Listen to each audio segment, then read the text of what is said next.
Piling natin sa ating linya ng komunikasyon ang isang propesor at convener ng Kontradaya. Ito ho isang election watchdog na atin hong nakakausap magkaminsan mga kabombo sa ilang mahalagang usapin. Kapiling natin si Professor Danilo Araw, pabati natin sa Bombo Radio Philippines at tayo po ay napapakinggan at napapanood sa Bombo Radio Philippines. Si Bombo Dennis Hamido po ito. And together with me, si Bombo Jaira Hangayo. Welcome to the program, Professor. Yes, magandang umaga po sa inyong lahat, Bombo Dennis, Bombo Jaira. Salamat po sa imbitasyong ito. Nais po namin maitanong unang-una, ano ho ang inyong pananaw dito sa naipasang version ng anti-political dynasty sapagkat ito ho ay naging laman ng inyong mga pahayag nitong mga nakalipas na mga pagkakataon bilang isang parte ng inyong pong advokasya. Ngayon, meron na hong version sa Kongreso. Ano ho ang take ninyo dito, Professor?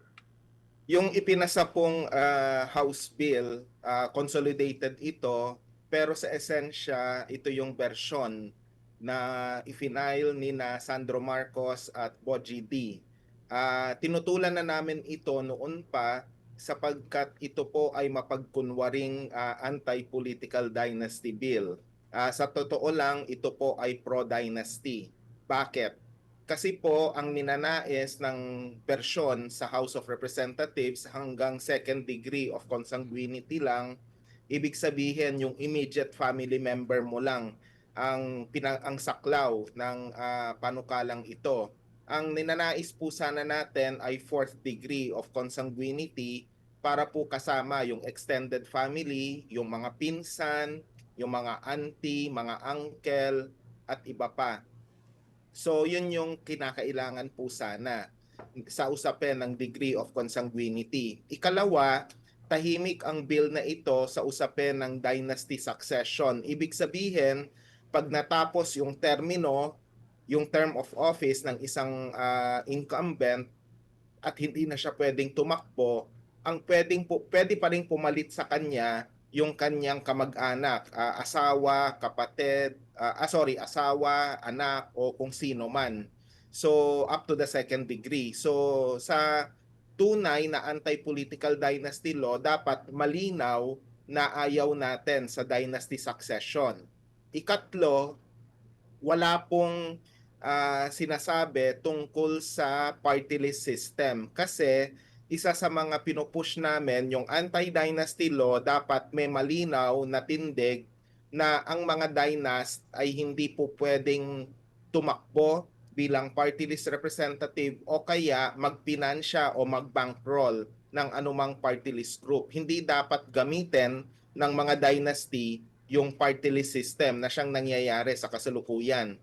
Ikaapat, kailangan din pong isama yung provision regarding appointive positions. Ibig sabihin, yung mga elected position, dapat may malinaw tayong anti-dynasty na tindig, pero yung appointing power, particular ng Pangulo, dapat meron ding malinaw na ipagbawal yung mga yung mga magkakamag-anak within the fourth degree of consanguinity. Kaya may sitwasyon tayo under the Marcos Jr. administration na may mga magkapatid na naa-appoint sa kabinete, meron ding mga mag-apo na secretary level at saka undersecretary or assistant secretary level.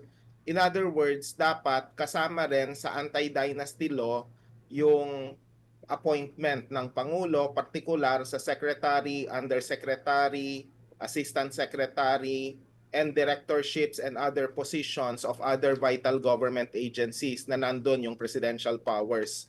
So yun yung kakulangan. Sorry kung medyo napahaba, pero yun yung kakulangan ng kasalukuyang House Bill na ipinasa nila. Okay. May binabanggit naman ho itong si Representative Janet Garin ng Iloilo. Pwede pa rin naman daw ho na magkaroon ng pagbabago doon sa detalye ng anti-political dynasty bill. Kaya may pag-asa pa raw na matalakay yung mga nais na changes. Ano ho naman ang take nyo dito, Professor? Okay, tama naman si Secretary Garin kasi sa bicameral committee pwede pang mapag-usapan ito at pwede pang magkaroon ng reforma.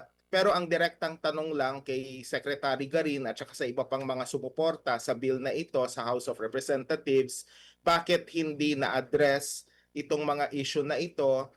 Hindi lang naman ito tungkol sa kontradaya, yung iba ring mga grupo ay halos pareho yung tindig sa amin.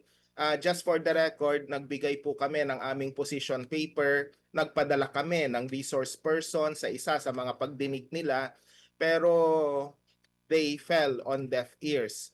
Ang simpleng tanong lang na kailangan ding ma-address, ano ba ang nakasulat sa saligang batas? Nakalagay po roon, prohibit political dynasty. Ang salin po, ang direktang salin ng prohibit sa wikang Filipino, ipagbawal.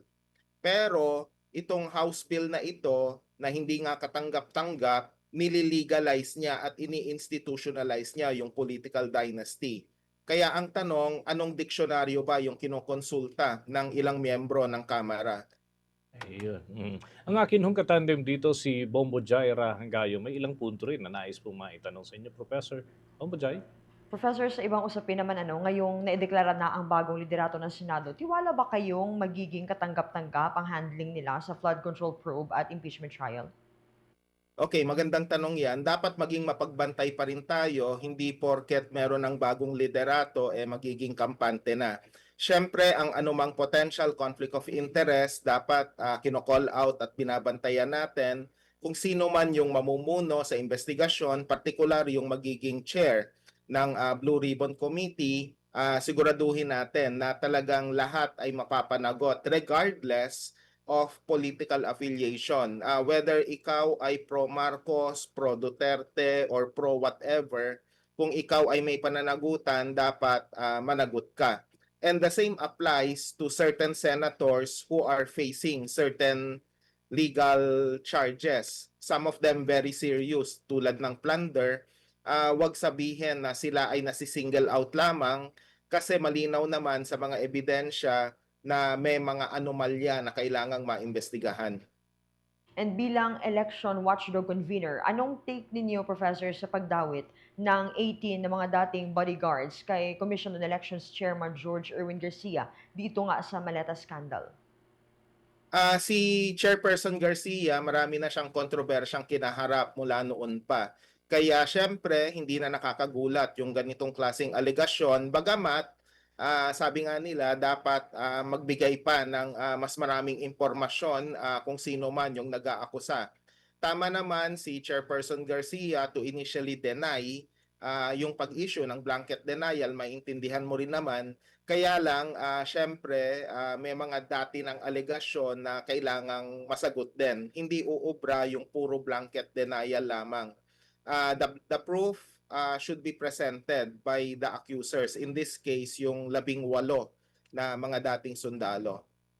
Thank you, Professor. Bombo Danis? Okay. Dito naman po sa akin, Professor, nalalapit na ho yung ulat sa bayan ni Pangulong Ferdinand Bongbong Marcos Jr. Kayo bilang observer dito ho sa mga pangyayari sa ating lipunan, ano ho ang inyong wish list, ika nga, na nais po ninyong mapakinggan at mapanood sa panahon ng State of the Nation Address ngayong 2026? Yung huli niyang pahayag, sabi niya, mahiya naman kayo. Ngayon naman, ang kailangang masagot, ano ba ang nangyari dun sa mga dapat na mahiya nung nakaraan, particular yung sa flood control scandal investigation. Pero labas ng corruption allegations, kailangan din nating siguraduhin na mabibigyan ng karampatang assistance yung mga nasalanta ng bagyo, nasalanta ng lindol, bukod pa dun sa mga matagal ng panawagan ng mga manggagawa para mapataas ang sahod, yung tunay na reformang agraryo ng mga magsasaka, yung ancestral domain ng mga katutubo. Pasensya na kung medyo mahaba yung ating wish list, pero the bottom line is, these are long-standing problems ng Pilipinas na kailangan talagang ma-address through meaningful legislation. At kung talagang tunay na state of the nation yung ide-deliver ni Marcos Jr., dapat malinaw kung ano yung pananagutan sa sambayanan dahil sa malawakang kahirapang pinagdaraanan. With that, maraming salamat po, Professor, sa pagbabahagi ng mga mahalagang impormasyon na atin pong napag-usapan ngayong umagang ito.